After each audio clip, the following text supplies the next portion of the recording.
پاکستان کی تاریخ میں پہلی بار بڑا دھماکہ، اسلام آباد ہائی کورٹ نے جسٹس طارق محمود جہانگیری کی ڈگری جعلی، غیر معتبر، انویلڈ قرار دی ہے اور انہیں بطور جج نااہل برطرف قرار دیا ہے۔ محترم ناظرین، میں ہوں سعدیہ بطول اور آپ اس وقت دیکھ رہے ہیں جویا نیوز نیٹ ورک پلس۔ یہ تازہ عدالتی فیصلہ گزشتہ روز آیا جس میں درج ذیل نکات شامل ہیں۔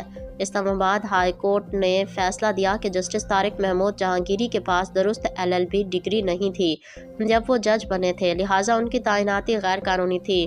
عدالتی حکم جاری ہوا کہ انہیں فوراً عہدے سے ہٹا دیا جائے اور وزارت قانون و انصاف کو ان کی نوٹیفیکیشن ختم کرنے کا حکم دیا گیا ہے۔